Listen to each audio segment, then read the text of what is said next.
Back to another video from the Debate Room podcast. This is our Week 10 NFL recap. Um, Honestly, I think it was one of the more tame weeks of the NFL season. We had like a lot of blowouts, especially at that like 325 middle of the day on Sunday games. We had three very, I think, uninteresting games, and we had a little bit of action in the earlier slate, but a pretty tame week compared to some of the other weeks in the NFL. But we still have stuff to talk about. We're coming to you guys right after the Eagles beat the Packers in a it got a little bit enticing at the end, but it was a very boring game, a defensive game, not a lot of offense, some turnovers, some sloppy plays, some sloppy coaching, especially from Nick Sirianni there at the end. But yes, the Eagles beat the Packers 10-7, and we coming to you guys to recap the entire week 10 after that game. Make sure you guys like the video, share the video, and follow us on our social media platforms up at the top of the screen. That would really help our channel grow. Let me know your general mood on your team down in the comments at week 10. We have 7 weeks of the season left. We were past the halfway mark at this point in the season. So playoffs, NFL draft stuff is getting a lot more relevant. We actually probably need to start talking NFL draft as well, now that I bring it up. But again, we're going to start with the Eagles and the Packers, move on to the Giants firing Brian Daboll.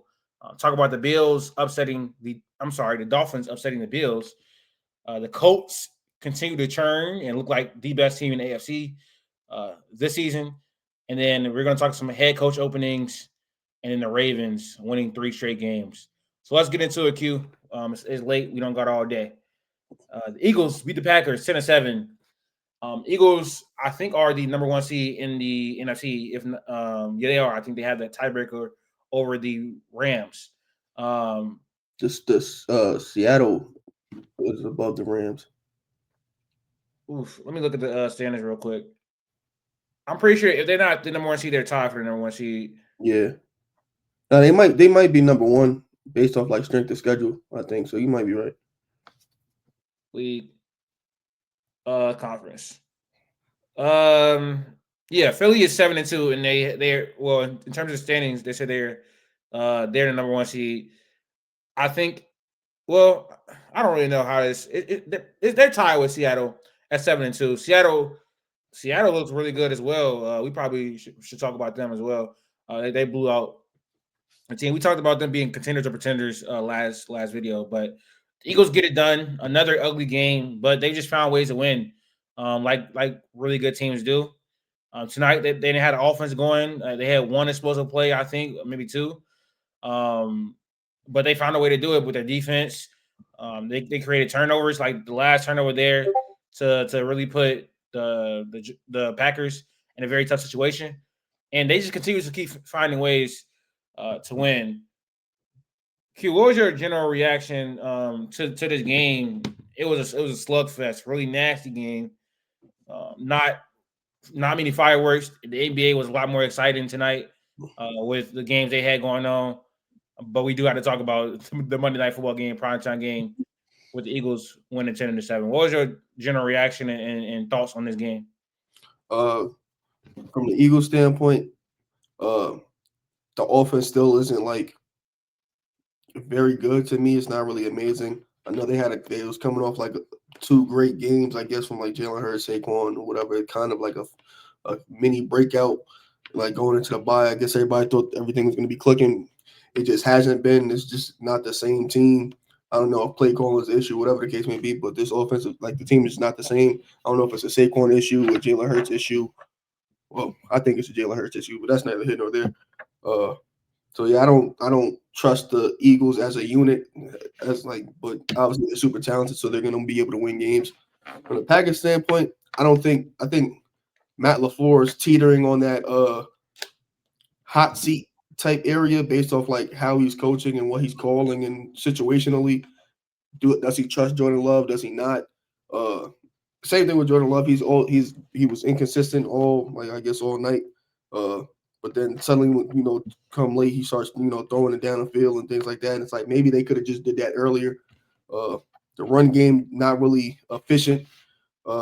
Josh Jacobs, like once he gets to the red zone, he's going to be able to score or whatever. But anything outside of the 20-yard line is just not good. So I will concede that I drastically overrated the Packers.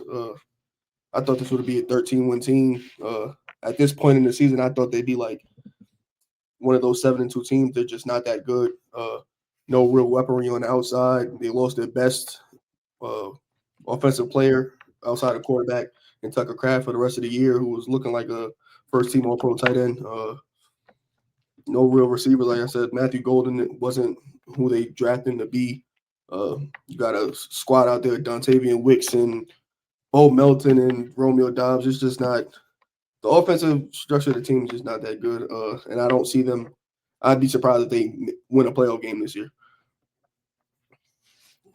I really want to talk about the Packers. The Eagles, I haven't really wavered on them. I feel like through all the things they deal with this year, the AJ Brown stuff, the offense not working, Kevin Patullo getting integrated in his role.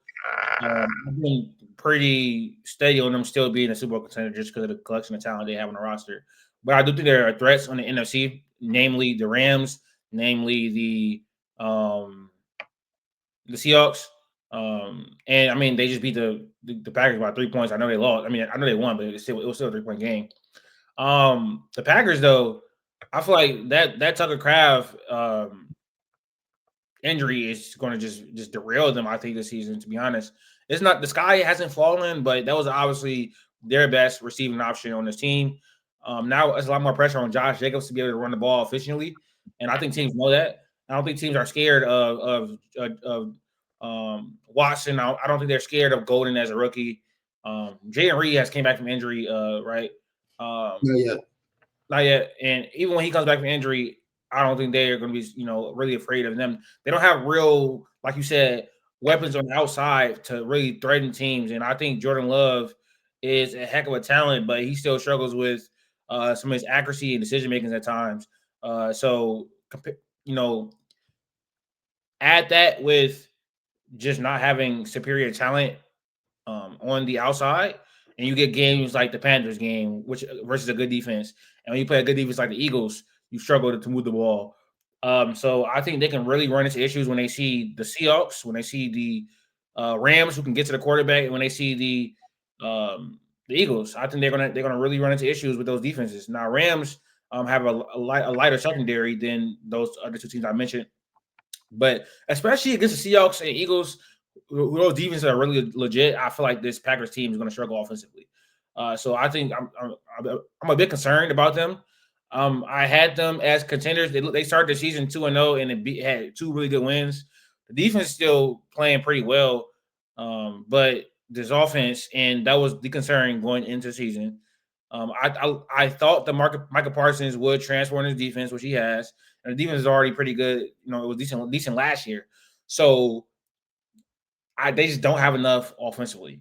Matthew Golden can possibly develop into that, but I'm not super confident in it. I wasn't like super high on him coming into the draft. So if they can get like a number one wide receiver in this next class, that would help them a lot, or trade for one. As they have shown to not be afraid to make big moves at all.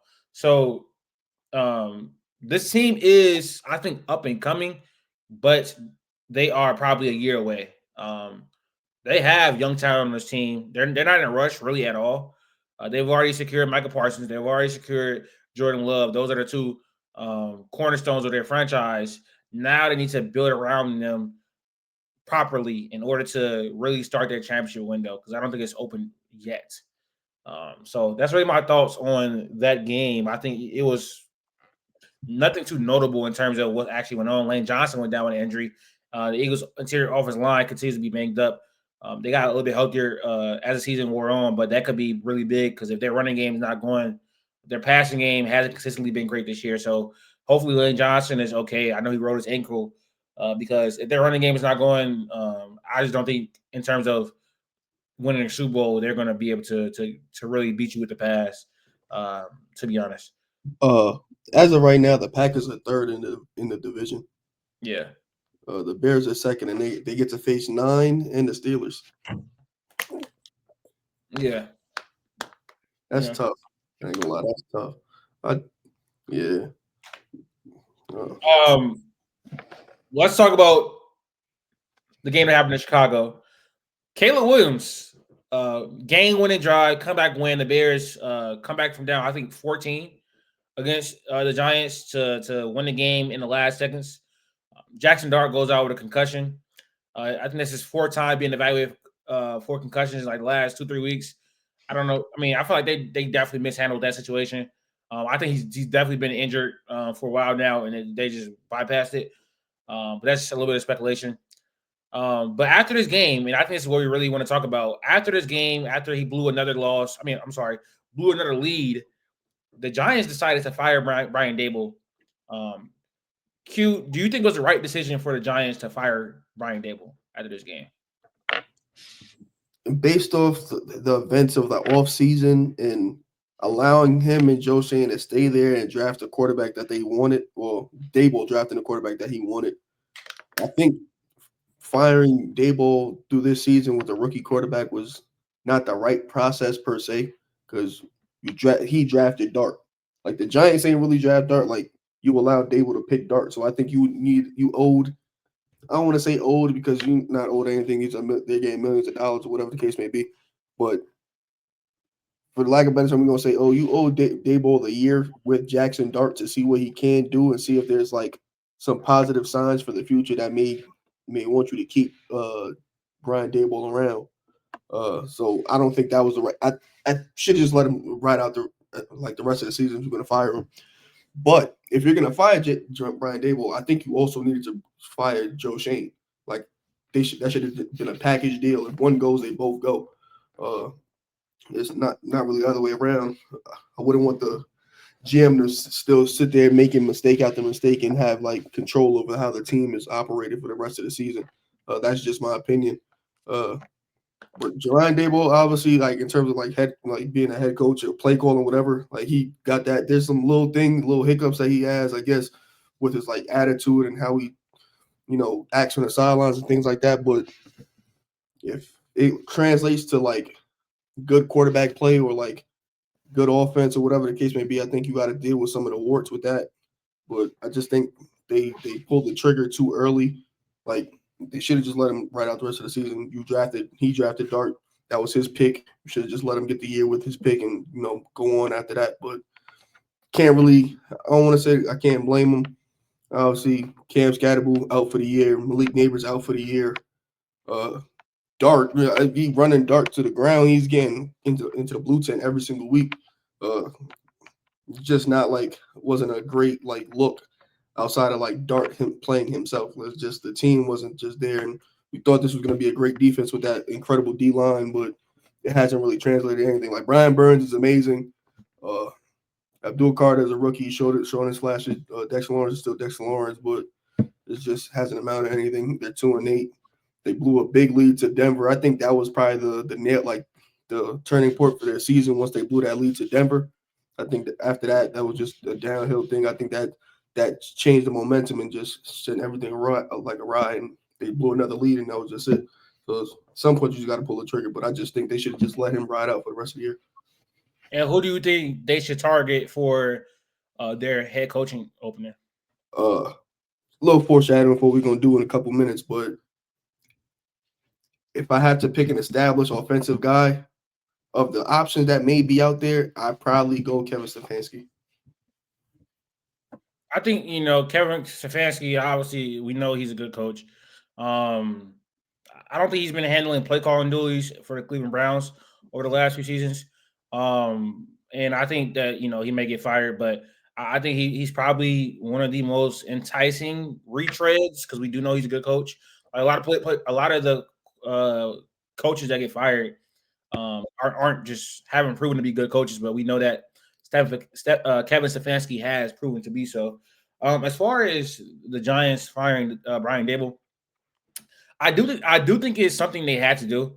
He's blown a lot of leads this year, and I do think he's gotten a lot out of this offense.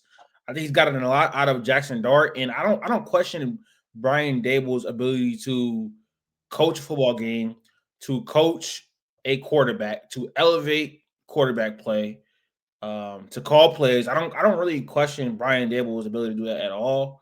But I just don't. I don't think at this point he was a good fit for the Giants. I think that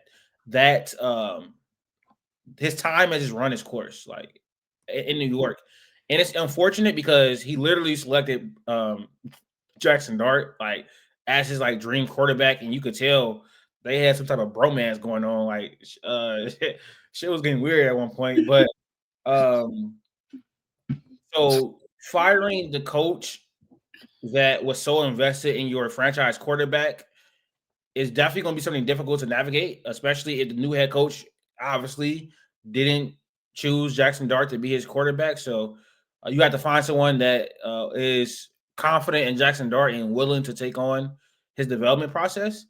Um, but I think Brian Daboll is going to be one of the best offensive coordinator potential hires on the market. It probably doesn't get much better than him, honestly, in terms of people that are going to be available.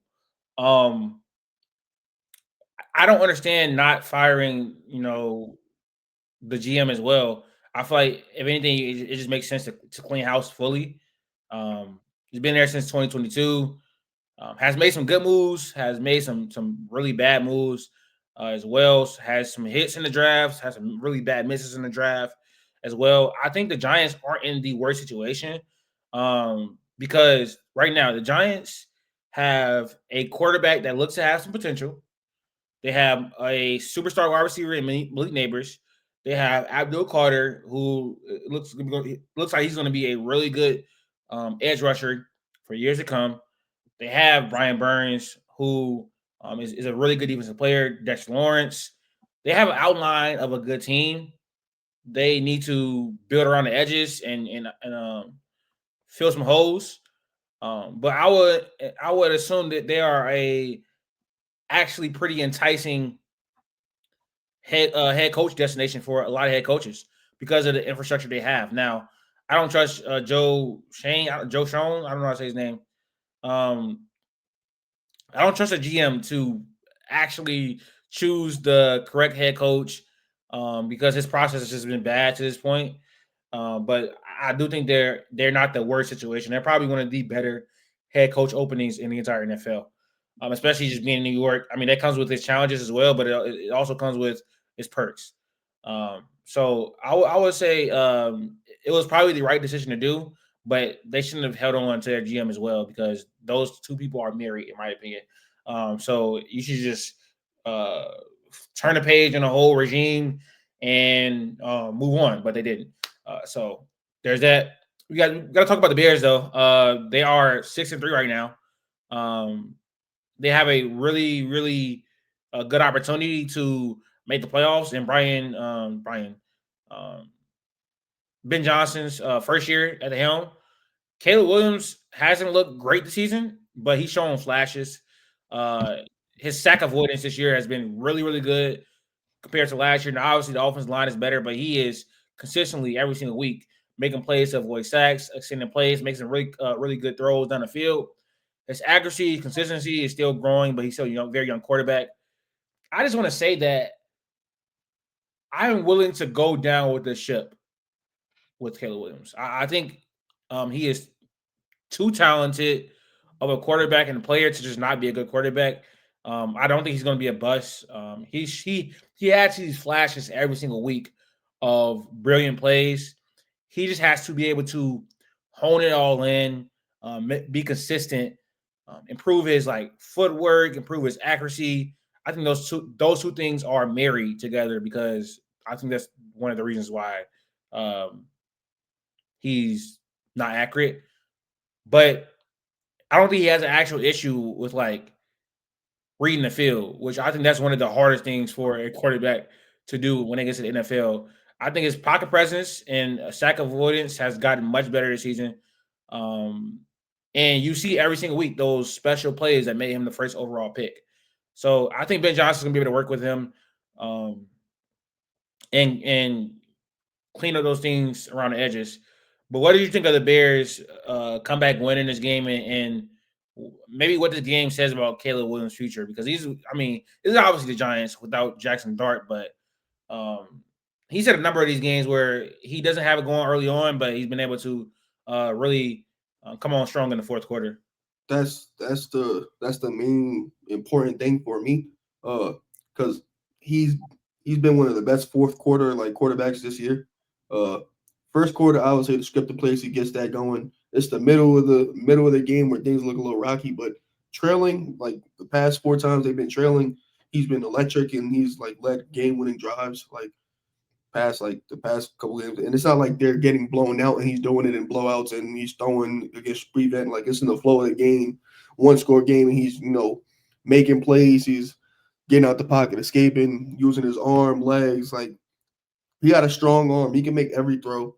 He's getting down the field. Yesterday specifically, he could have had a 400-yard game if it wasn't for a bunch of drops like that. Just like if you just watch the game, you can see certain things. Like DJ Moore dropped a touchdown. That was like a 50-yard touchdown on the roll to the right, like on a rope, powerful in the wind, in the snow, like in the cold. Like that's what you drafted him for. Like you can't just give up on that talent. Like you said, you go down with the ship with Caleb Williams just because of the talent. Ben Johnson, that's probably why he said no to the Commanders and waited a year, and wanted to go for the Bears because you got Caleb there. And sometimes things are undeniable. You just got to take the lumps. Like obviously, like he's not the super most accurate like guy, but he's gonna get there. Like I'll take the wild plays as long as you give me the wild plays. Like I'll deal with like sometimes the little miscues and things like that.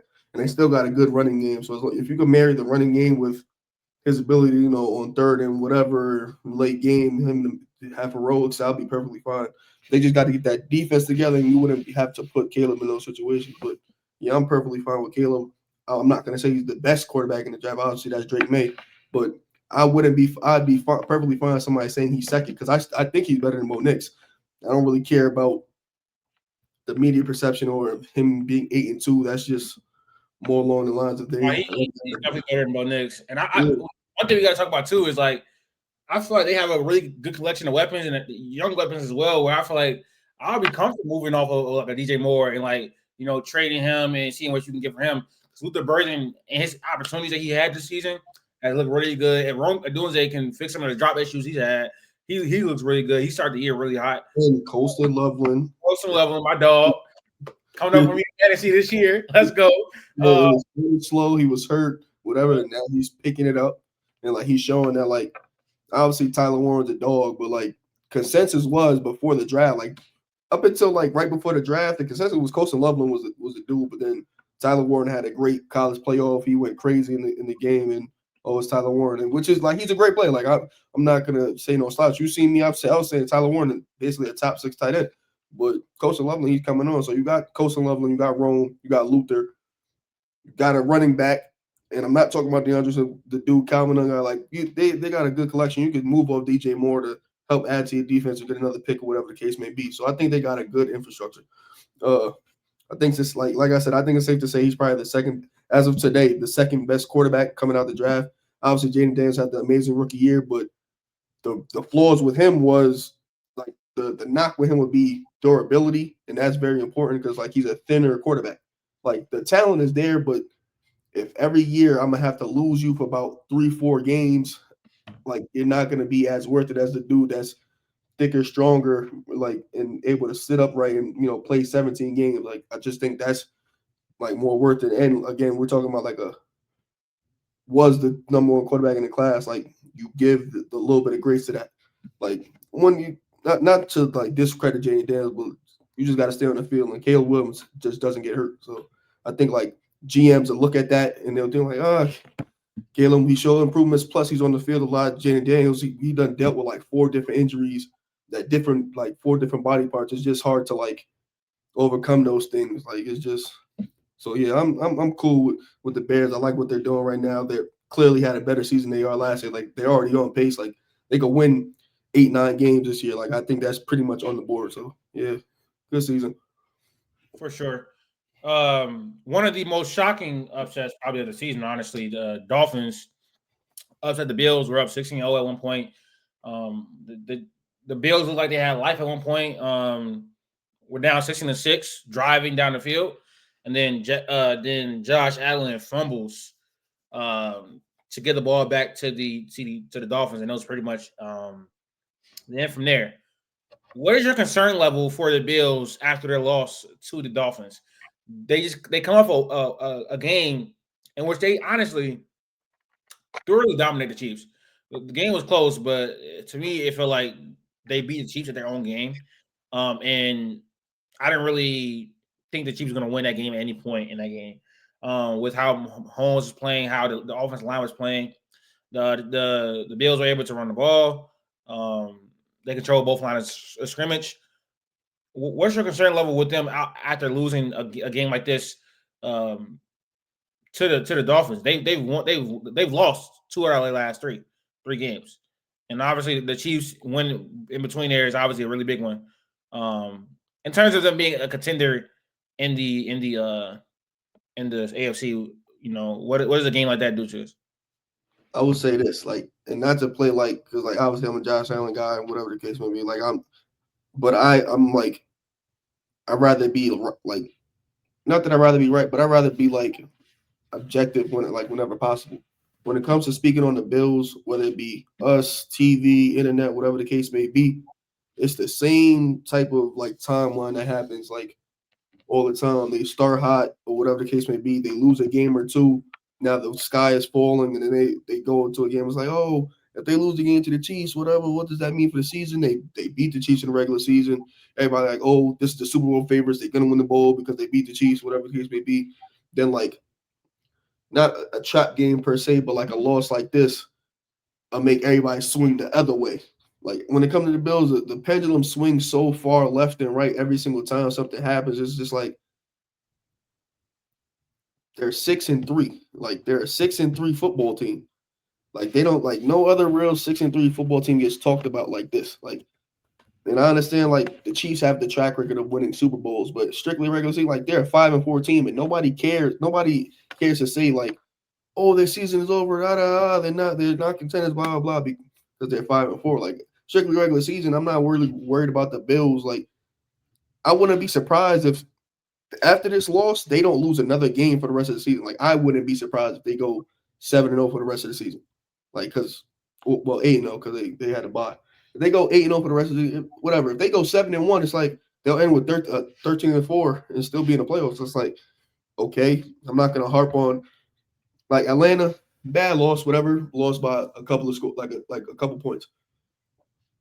The Patriots, that was a great win for the Patriots. They won on a walk-off field goal. It wasn't like they got utterly outclassed. Like they won on a walk-off field goal, and Josh Allen and the Bills had 3 turnovers. Like that happened. And this game was a little different. They came out flat, whatever, still had the turnovers. They got utterly manhandled from the start. But they have one of those type of losses like every single year. The Ravens did it to them last year. The Texans cooked them last year. Not cooked them, but they kind of like dominated them all year. But nobody really like in the same story going into the Jets game. If they lose this game, blah blah, sky's falling. Blah. They win. Everybody's quiet. People start talking about the Bills to the playoffs go. In terms of them being contenders, I had them going to the Super Bowl, but that's just based off the fact that like I think eventually they will beat the Chiefs and make the Super Bowl. Like a clock twice, like a broken clock, like is right twice a day. So eventually, if I keep picking somebody if like same way how like every off season somebody picks a team to beat the Chiefs or dismantle the Chiefs, eventually you're going to be right. So when I pick the Bills to go, I'm just banking on eventually I will be right. You know what I'm saying? So it's not like whatever, but I still think once we get into the playoff settings and the seating is set up, there's only one team that I trust more than the Bills going into the playoffs, and that's the Chiefs. So I'm pretty fine. I don't really care about the regular season. The only caveat is that the Bills never had to go on a road to start the playoffs. They always had a home playoff game. And right now it's looking like the Patriots are going to win the division, so they're going to have to go on the road every single game of the playoffs, and they never won a road playoff game. That's the only little difference that's different from this year than last. We're gonna talk about this in a kind of sort of in the next topic, but I really do think the Bills' run defense make them especially vulnerable to a team like the Colts.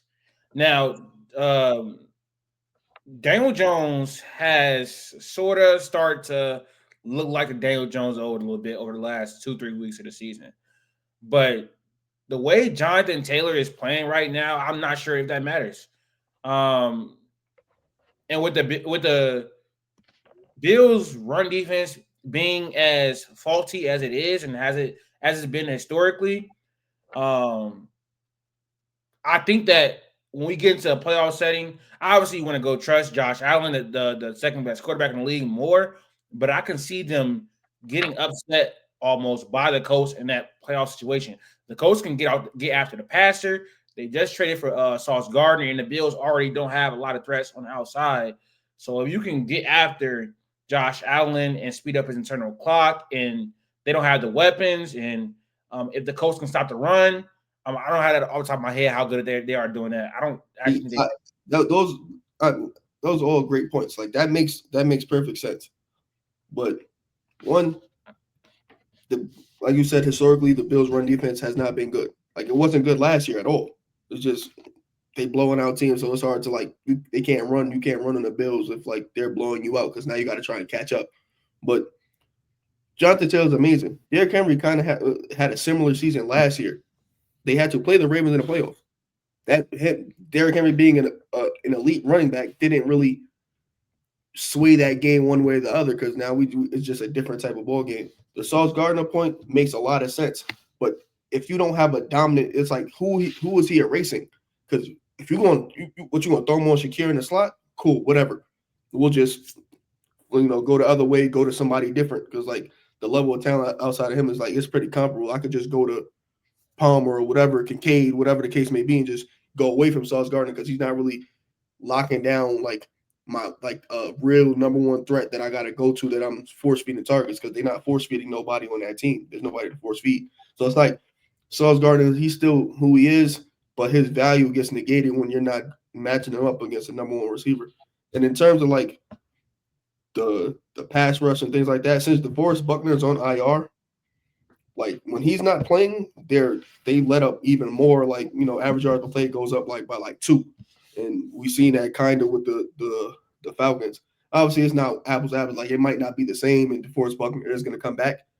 Like you make all the valid points, but like on the other side, it's like things could still get a little tricky. Like we talking about DeForest Buckner coming back off IR off a neck to like play impact defense like in the playoffs. Like that's a little different story. Maybe he has to get ramped up. We don't know how that's going to work. But I do like you said, I watched the Johnathan Taylor last year give the Bills 170 yards. They lost, but he still gave them 170 yards. That happened like just last year. So like I would be scared too. I just think when push comes to shove, I'm gonna go with Josh Allen. In the waning moments, like I'll lay my sword down like. I'm not mad at that at all in terms of just going with the second best quarterback in the league, one of the most talented quarterbacks in NFL history. I'm not mad at that at all. My only point is I think that the Bills are susceptible to losing to a team like the Colts in the playoffs. I do think it can happen. The Bills have the 27th ranked rush defense in terms of EPA per play, and we obviously know that the Colts have the best rushing offense in the entire league, have one of the best offenses in the entire league. As well. So if they can take Johnathan Taylor out of the game, like we saw our Steelers do last week, then obviously they are going to win the game. But if they can't stop Johnathan Taylor, I do think that Daniel Jones, while I don't think highly of him at all, he's been able to execute what's been called, and they have a really, I want to say a really good weapons room. They have they damn near do have a. I'm gonna say it's a really good. They have a really good weapons room. Tyler Warren has came on really strong in his rookie season. Michael Pittman is having a good year. Alec Pierce is a big play machine. Josh Downs is good in the slot. So, like, they have a really good weapons room. They have one of the best offenses in the league. So, I do think that the Colts, and we're going to talk about this in the next. We might as well just go ahead and talk about it. The Dolphins are whatever. I mean, Dolphins are going to fire their head coach. We'll talk about that a little bit later. So, maybe we'll get back to them in the next segment after this. But the Colts, I do think that the Colts have an argument for the best team in the AFC. I do think they are contenders at this point. They had a little blip last week against the Steelers, but they are an electric offense led by an MVP candidate. They have a defense that can get after a passer. Just added one of the best corners in the league. They're extremely well coached. I do think this team can have home field advantage and then win a playoff game and then find themselves in the AFC Championship game. And who knows what can happen then? Can I open when I close my eyes? Do I see Daniel Jones lifting a Lombardi Trophy? Hell no. But hey, man, crazier things have happened, bro. Crazier things have happened. I think the coach. Where's my eyes? Can I see it? I don't see it at all. I don't see it at all. But man, I think Johnathan Taylor is having one of the best running back seasons ever to this point. It doesn't look like he's going to slow down at all. This offensive line is really good. This was one of the best in the league. I mean, I want to give a lot of credit to Johnathan Taylor, but if you see those holes he's running through, it'd be nuts. Like it'd be like the Red Sea just parted, bro. Like it'd be insane. Like little screenshots from the all 22 be crazy, bro. So yeah, I think the Colts. I think the Colts are contenders, and the only thing obviously is holding you back is Daniel Jones. Like that's pretty much the only thing. It's kind of similar. It's kind of similar to the Vikings last year, for sure. So we got to just see if he's able to just not shit the bed like Sam Darnold did at that point in his career. But I think just having that floor with the running game, something that the Dolphins did not have. They had to rely on Sam Darnold to really. That's the difference between the teams, and I don't think that's discussed enough. The Vikings were a drop back and pass offense. They like to drop back and pass a lot, and they didn't have that running floor. They can run the ball with Aaron Jones and stuff like that, but they have the most dominant rushing offense in the entire league. And if a team can't stop that, like being able to run the ball and being able to stop the run, I think are probably two most important things in football, because that's really controlling the line of scrimmage on both sides of the ball. Yeah. And that's like for instance, when I watch Alabama every week, the reason I'm so frustrated with them and the reason why I can't really take them seriously as a national championship contender is because they are always consistently on third and medium or third and long. If you have that running game that can get you in those third and short situations, you have the playmakers like the Colts have, like the playmakers to really make life easier for you on third and short. They have a running back that can make it like easy for you on third and short, and a play caller that can make it like easy for you on third and short. So I think that's the main difference between them and the Vikings last year. The Vikings did not have that floor with the running game. They had to rely on Sam Darnold to execute a lot more than I think Daniel Jones will have to. So yeah, that's the basis of building a team. You build the team inside out.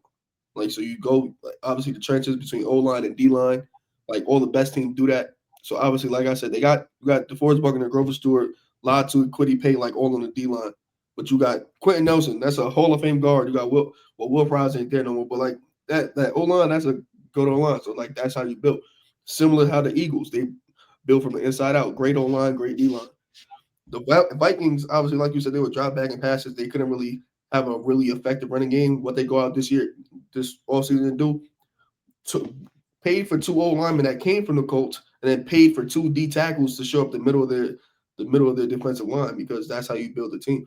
The Colts, like, I think they have a very good shot to be the 1 seed. Obviously, get a first round bye and just have to win 1 game to get to a championship. Even if they lose the game, that's still a successful season. And this is like a weird year. Like I said, you got the Bils, who might be a wild card team, Chiefs, who might sneak into a wild card, Ravens, they're most likely going to win the division. So it's like, but they'll be the last, like the 4th place, like division winner. Like, got the Patriots, but they're super young. Obviously, the Colts, Denver, who nobody trusts, and the Chargers. Like, none of these teams are perfect. So like, this is the perfect year for like a random team to go on a run and like go do something that like nobody thought they were going to do. Because like if the Chiefs don't make the playoffs, if like they just magically don't make the playoffs, that the AFC playoff race is just wide open. The pressure would be on the Bills, but nobody believes in the Bills right now based on what we've seen in the last couple of weeks. So like, you can talk yourself into thinking, oh, the Colts could get to the Super Bowl, like the Patriots could get to the Super Bowl. Like, you could talk yourself into any one of these seasons, because that's just how the shape of how the season came about. And let's talk about the flip side of this. The Falcons moved to 3-6. I I mean, I just want to say the Falcons are the weirdest team in the league because this team should not be 3-6 like at all. They have a really talented offense. Drake London is a borderline top 10 wide receiver, if not in the top 10. Bijan Robinson he has a case for the best running back in the entire football league.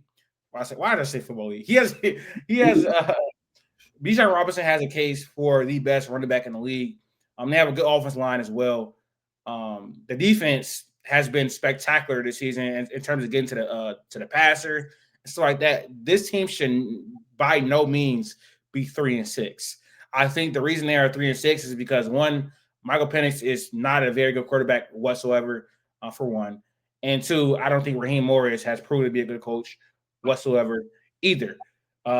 So I think the Raheem Morris era should be over in Atlanta. Hate to see it. Honestly, we know why I hate to see it. I hate to see it. Black quarterbacks don't get. Black quarterbacks. Black head coaches don't get an opportunity to lie in this league, and so I always hate when a black head coach gets fired. But I think the real problem with that, and I've done a study for it. Side note, I think the problem with that is because black head coaches are mostly DCs, and one, DCs don't get hired as much as OCs for one. And DCs, I think, are less successful as head coaches than OCs because they don't have as much as control over the offense, stuff like that, which is, we know that's what wins in this league. And even deeper, the reasons why DCs, like the reason why black head coaches are not really OCs is because they play more defensive positions, and the OCs are the quarterbacks and stuff like that. And we were historically not allowed to play quarterback to begin. That's why it's a whole pipeline of why we got to this point. But that's a story for another day. We gotta do all that. But I do think you're right about that though. Yeah. A little son. The Falcons. I want to say this before you go. I feel like their process has been awful over the last 2 seasons. It's terrible because this team is, I think, really talented, and the fact that over the last 2 drafts, they have done some really stupid stuff. Selecting Michael Penix after paying Kirk Cousins $180 million or whatever that was just bad process, and he's not good. And also giving up a first-round pick for James Pierce. While I don't think he's been terrible this year, I think he's been pretty solid, especially for a rookie. It's just really bad process because now you're 3-6. You're about to get the Rams a top 10 pick, who is a Super Bowl contender, and now they're going to have one of the best players in the draft because the Falcons suck. It's been a really bad process for the whole entire organization. So I think it's time for them to clean house, and it's tough because they have a talented team. So that's all I gotta say about Falcons. What you said the last couple of years, it's been like that pretty much for about a decade. The Falcons themselves have always been that way. Like they always you think they should be better than what they are, and then they turn out not to be. So like when they go to the year that they go to a Super Bowl, like they had like that was just like out of the ordinary. Nobody expected that. Like shout out to Kyle Shanahan, like that they made it to the Super Bowl, and that was unexpected. But yes, they've had the talent, but they don't know what to do with their they have bad asset management. They don't really ever think things through. You got Bijan Robinson. It's his 3rd year. He's having a great year. You're gonna have to pay him. Drake London should have paid him last year. You're gonna have to pay him this offseason. Cal Pitts, you're either gonna have to trade him or pay him. AJ Terrell needs a new contract. Jesse Bates needs a new contract. Like you said, they give him a first-round pick for James Pierce, and yes, you got 2 pass rushers, but you're a bad team. So now that first-round pick that could have helped your team this year is going to the Rams, who's in your conference, and they could either get a quarterback with that, move up for a quarterback, and get one of the better defenders in the draft because they still need help on defense. They still need a corner. So you're helping a conference rival. What else? Like you said, paid money to Kirk Cousins, but they were so hell-bent on getting Kirk Cousins because he was a quarterback and they needed a quarterback that they didn't do their due diligence in the draft process of scouting the quarterbacks. So they decided to give Kirk Cousins money and then fell in love with Michael Penix after the fact. When you could have just saved all that money, drafted Michael Penix, you would have had a bunch of cap space going into either this year or next, the year before. in free agency to go spend money to add to the team. Now the team's going to get depleted because like you have to pay all this money out, shit, all this money out. And you can't be negative in the salary cap department when you're not a good team, when you're a 4-13 team, 5-12, whatever they end up this year. Like you just can't, like you can't be the Saints. You shouldn't want to be the Saints with your money management. But Raheem Morris' point, just not a good head coach. And to be fair, this is his second shot at being a head coach for the Atlanta Falcons, and he's failed again. So like the likelihood of him getting another job is like slim to none. It's just not going to happen. And I understand he's a DC, but I'd hire Robert Saleh. Even though he's a DC, I know he's a leader of men. I know he could command, like he could be a good coach. Like so, like I don't think it's a DC issue. A lot of the better coaches in NFL history just happen to be DCs, because DCs like defensive players usually are like the galvanizers of a team, like on the field. So it just helps translate when they're like, talking in the meeting rooms and things like that. They just have a bigger voice. They're just more rah-rah, usually get the team hype or whatever the case may be. So like I'm not like one of those always pick the OC for your coach, because I just like through history, we know that's not like always the best path. But it's an all-around failure for the Falcons. Like you gotta just clean house. You gotta get rid of the GM. You gotta get rid of the coach. Kirk Cousins got to go, and then you got to figure out what you're going to do with these skill position players and how you're going to pay them and what you're going to do in the next draft, because you don't have a first-round pick. So do you – I don't say you get rid of Jake Long, but do you think about trading one of your star players to try to get a first-round pick back because you messed up? Who knows? I wouldn't, but, like, this is the process. This is, like, the spot that they put themselves in, and that's just bad organizational management. Yeah, so they got to move on. So – In that license, we've been talking about head coach openings. We think they're going to fire. Raheem Morris at the end of the year. I want you to rank these head coach openings, and we're going to include some ones that haven't happened yet. So, Q, I want you to rank these 5 head coach openings, and we had to do a little bit of projecting because some of these are not available yet. First is the Giants. Second is the Dolphins. Third is the Titans. Fourth is the Cleveland Browns. And fifth is the Atlanta Falcons. I want you to rank those head coach openings by which are the most appealing for potential candidates. In my opinion, I'd go Cleveland number 1 for the simple fact they have 2 first-round picks, and they potentially could get more draft assets if they if the coach comes in and pulls that trigger and says trade Myles Garrett. So now we're adding probably potentially 2 more first-round picks on top of that, and maybe another player. And I have a chance to go in, pick my quarterback, and add to my team and build around it. Like the Cleveland Browns team itself is not like as bad as their record say. They have like some good pieces on the team. They just need the quarterback to like you got Quinshawn. You need a receiver or 2. They got a tight end. Carol Fanner looked good. Like I said, you just need to add a quarterback, and we could go from there. Obviously, we take a hit losing Myles Garrett if they do having to trade him, but we could work around that and just build, because obviously we're not built to contend right now, so Myles Garrett would just be wasting time. Second, I'd go the Giants. Like we talked about before, they have good bones to the team. Like they have a good structure. It's all dependent on whether you rock with Jackson Dart or not. If you don't, then that makes it a little sticky. But I personally would see what I could do with Dart, with the rest of the team, with Neighbors, with Scatterboo. Got Javon Holland, Abdul Carter, Brian Burns. Like I got a good core. I just got to fix it around. I got Andrew Thomas. I just got to. There's little pieces here and there. We set to go. Third, I'd go the Falcons. I understand they don't have a first round pick, but like we talked about, they have a wide receiver 1. They got one of the best running backs in the league. Solid O-line. That's all I need. If I get a quarterback, if I could get a quarterback, or if Michael Penix somehow turns around, they're just a quarterback away, and we could figure that out. Outside of that, I'm pretty fine. Like they have the bones to be a good offense. They just need a real quarterback or real development. Fourth, I'd go Tennessee, because they're going to have a lot of money. They got all their draft capital. And they're in an easy division. Same thing with the Falcons, easy division. I just like the pieces on the Falcons. And then last, I'd do Miami, because they're in a division with Josh Allen and Drake May. You got Tua on that horrendous contract. You don't really have you don't have nothing on no real talent on the team outside of Jalen Waddle. There's just a bad team all around. That's like a full-on rebuild. I need at least 3 years to even turn it around and get off of Tua's contract before I even think about building a team up like that. They just dug their hole. I think Miami's the worst job out of all of them. Yeah, they're in a pretty bad situation.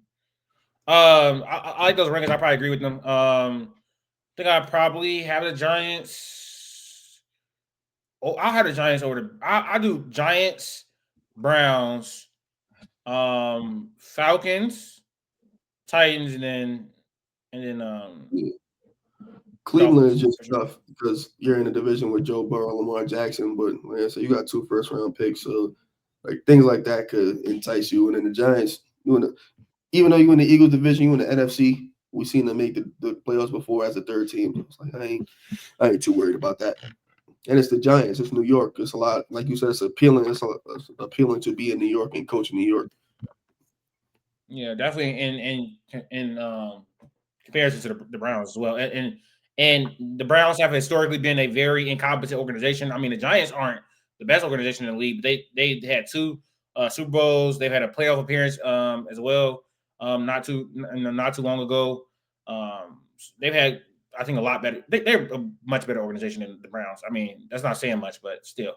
So I like those rankings for sure. Let's move on to the last topic of the podcast. The Ravens won their 3rd in a row, now 1 game behind the Steelers. Q, what's your confidence level in the Ravens winning the division with their projected schedule? With their schedule to end the season? I'm like at a cool 8. I'm cool 8 out of 10 that we're gonna win the division. Vegas odds believe so. A lot of people, like anybody you hear anybody talking about this, it seems like an easy path. Obviously, it's divisional matchups. We got to beat the Steelers twice. Got to beat the Bengals and things like that just to keep pace. As long as because if the Steelers keep winning, which I don't think they are, we got to keep winning, and we also have to beat them. But I think, like I said, we're a game behind. We can hawk them down in the next 3 weeks, and that'd be it. So I think we're gonna make the playoffs. We're gonna win a division. So I'm not even really too worried about that. In terms of competing for a championship, I think that's just up in the air. It's too we just dug ourselves out of that hole. It's too early for me, in my opinion, to start talking about Super Bowl. I understand we have Lamar Jackson, but this team not too long ago, even with Lamar Jackson playing, we were 1-4, 1-3, 1-4. So it's the team is still the same, and I don't really believe in the quote unquote defensive, turnaround that we've had because we still give up a lot of yards. We just have gotten timely turnovers, and it helps when you're playing JJ McCarthy. He's just not a good quarterback. So yeah, I think I have to see the trend more. But yeah, I think we're making the playoffs no matter what, and we're winning the division. So that's already locked and loaded. But I think that's not what we should really be worried about. We really should be worried about competing for a Super Bowl. That's the main goal. The defense has looked a little bit better than it did to begin the year for sure. Looks like they're as they did last year as well. Coming on a little bit stronger as the season goes on. Definitely looked like a buzzsaw at the beginning of the year, but they've gotten better as they got a little bit healthier as well. The Jair Alexander experiment didn't work, and they traded him as well. Good move. I mean, they didn't get much back for him or whatever, but now Lamar Jackson is back. I think they're gonna win a division. They have a favorable schedule as well. They don't have a lot of margin for error for sure. So it's definitely a possibility that they don't make the playoffs. But as long as Lamar is healthy, as long as Derrick Henry is healthy, I think with the schedule they have, not a lot of tough defenses. I mean, I think when Joe Burrow comes back, he can potentially still get from them. It depends on where they are in the season because it may not even make sense for Joe Burrow to come back. But I think he started his 21-day window today, so it looks like he is coming back. And they may just be on some play spoiler shit because it's the division rival. But I think the Ravens are going to make the playoffs. I think their offense is going to pick up. It was hitting on all cylinders last week. This week they scored 27 points, even though it wasn't the prettiest. But yeah, I think they're going to win the division. Do you want? Let's talk about the Steelers. 5 and we really want to talk about the Steelers? The Ravens beat the Vikings. I mean. We talk about the Vikings. You want to talk about 9 and whatever that is? I don't know, bro. JJ McCarthy he doing the best. Last week, JJ McCarthy looked really good. This week, struggled. Jed doesn't have his best game, but I don't think he was putting him in best positions. And then I think at that point, Justin was just a little bit frustrated. I don't want to make any strong conclusions on the Vikings this year, or like I'm sorry, not just JJ McCarthy this year. I'm not really high on him, but I do think he has a possibility of being a good quarterback, okay quarterback. And I think that one of the Vikings' biggest weaknesses is they can't run the ball as much as you want to with a rookie quarterback. Like I think they're just relying on him too much. And I feel like coming into this year, I thought that they weren't going to do that, but like they just haven't been able to get the running game going. And so that puts it hard. I think like KLC got to tweak his stuff a little bit more because like when you see like the 49ers, they would make this work because they are able to run the ball efficiently. Or in this instance this year, really have a running back out the backfield that is like another receiver in a safety blanket. But they really just don't have that on this roster in terms of being able to have a safety blanket out the backfield and being able to run the ball. So I think that's really making it a lot harder on JJ McCarthy. And this is a team that doesn't have the time really this season to let McCarthy develop, because this is supposed to be a team that was supposed to be competing for a playoff spot and possibly being a threat in the NFC. But because McCarthy is so young and has very little reps at the college level and the NFL level in terms of passing the ball, we seeing like the effect of that play out right now. Yeah, I'm not gonna say like they had the time, but they only had the time for it to watch JJ develop if he was able to play the games. But like I talked about with Jaden Daniels, being available is very important, and they already lost a year of development and that rookie contract with JJ McCarthy. So like you have to speed up the process, and with the veterans on the team and the weaponry and everything like that, and the money that's being spent, this is a team that's like they won 14 games last year. They're not trying to win 9, like no pun intended. Like they're not like, trying to like not make the playoffs. Like if obviously like with the Sam Darnold thing, we talked about it. I would have did the same thing and like let him go for the simple fact I got a young quarterback. I got to see what I got, and he's cheap, and we could build around the cheap quarterback like on that contract.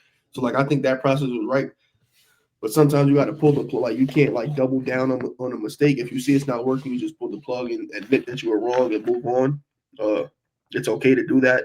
Like don't double down on mistakes. And the longer you keep throwing JJ McCarthy out there, the more likely like your team is gonna sour on you. Jettis is gonna sound like people are gonna start to act funny in the locker room because like, damn, he's not the dude, and he's not like. It's up and down. He's not in the field. It's whatever the case may be. Not winning. It's not looking right, and you're wasting time. Obviously, like you said, great game last, like the game before, back this line. Like they just don't have the time to be going through those ups and downs anymore. If he was able to play those games that Carson Wentz was in, then we would have had a better beat on what JJ McCarthy is. But we're just not getting that right now. And you can't go into next year when you have to think about his his 5th-year option with no clue of what JJ McCarthy actually really is. So I think they just got to wash their hands on it, give them the rest of the season, and after that, really make it and just get up out of there. Damn.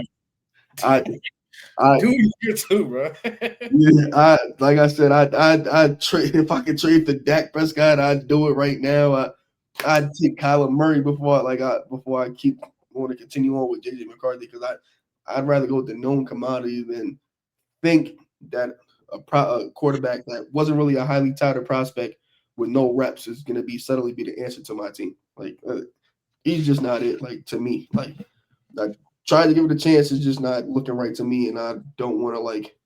They don't have the time and the money to just be wasting around, and especially in this division when you got Caleb Williams, who looks like he's going to be there for a while. Jordan Love, who his warts, is still a very talented quarterback, and Jared Goff on the Lions are still humming and rolling. Like you can't in this division. There's no time to be waiting up, trying to wait for things to develop. Like you got to get the ball rolling right now.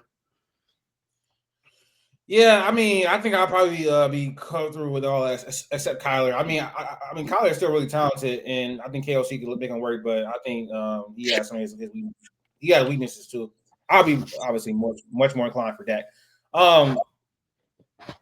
Let's not do it for a Week 10 NFL recap. We'll be back We'll be back with some NBA content tomorrow. You'll be seeing that on Wednesday. Stay tuned for that. And it's getting pretty late here. It's about to be 12 o'clock, so we're gonna call it a show. Love y'all. We out.